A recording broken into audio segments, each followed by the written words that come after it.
আমাদের নেতা তারেক রহমান যে স্বপ্ন দেখছেন সেই স্বপ্নকে বাস্তবায়িত করবার জন্য যে নেতৃত্ব প্রয়োজন, সেই নেতৃত্বে আমরা অবশ্যই আমরা আব্দুল্লাহ নোমান সাহেবকে শূন্যতা অনুভব করব।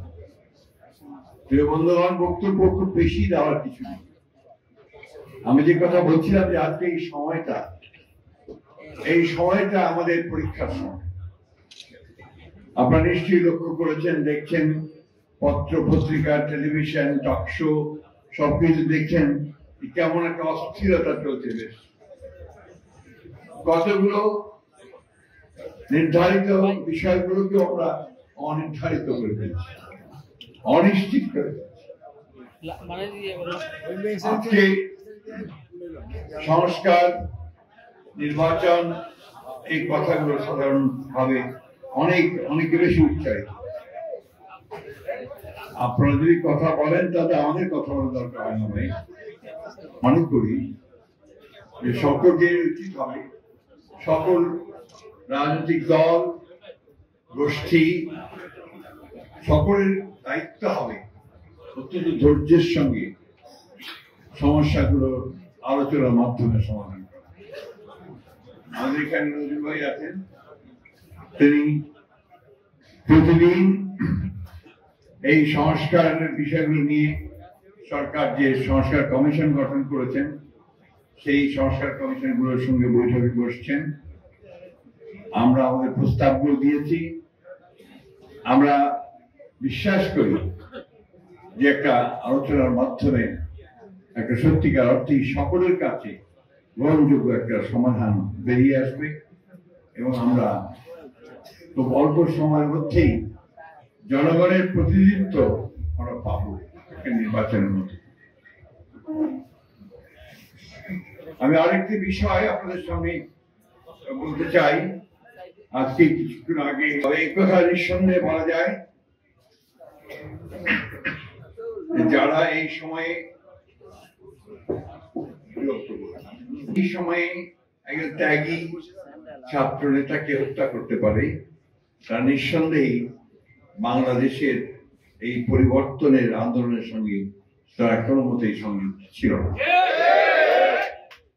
যারা আজকে বাংলাদেশে বিভাজন সৃষ্টি করতে চায় তারা কখনোই বাংলাদেশের পক্ষের মানুষ নন, তারা গণতন্ত্রের পক্ষের মানুষ নন, তারা শ্রমজীবী মানুষের পক্ষের মানুষ নন। আমার খুব ইচ্ছা হয়েছিল যে আমি খান ভাইকে একবার প্রশ্ন করি, খান ভাই, এত সংস্কারের কথা বলা হচ্ছে কিন্তু শ্রমজীবী মানুষদের, শ্রমিকদের সংস্কারের কথা তো কোথাও শুনতে পাচ্ছি না। আমাদের 31 দফার মধ্যে আছে কিন্তু এর মধ্যে কি আছে আমি জানি না।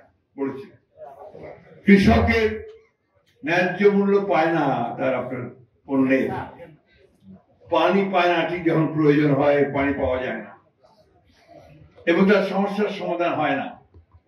তার সন্তানেরা ভালো স্কুলে যেতে পারে না, এমনকি স্কুলে গেলেও বই পায় না, তাই না? সেই কথাগুলো কিন্তু আলোচনা হয় না। আপনি খুব ভালো করে লক্ষ্য করে দেখবেন যে টেলিভিশন বলেন, টক শো বলেন, এমনকি টেলিভিশন যে নাটকগুলো হয় সেখানেও কিন্তু এই সাধারণ মানুষরা অনুপস্থিত, শ্রমজীবী মানুষরা অনুপস্থিত, অথচ এরাই হচ্ছে সবচেয়ে বড় অংশ, তাই না? আমি আজকে আমাকে একজন টেলিভিশন বিএনপি অফিসের সামনে পুলিশের গুলিতে যে মকবুল শহীদ হয়েছিল সে কে ছিল? সে ছিল একটা আপনার ফ্যাক্টরি শ্রমিক,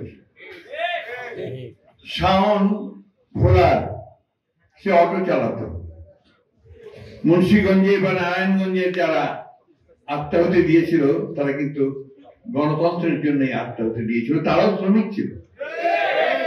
আমি শ্রমিক দলকে বলবো এই তালিকাগুলো কিন্তু আপনাদের থাকা উচিত।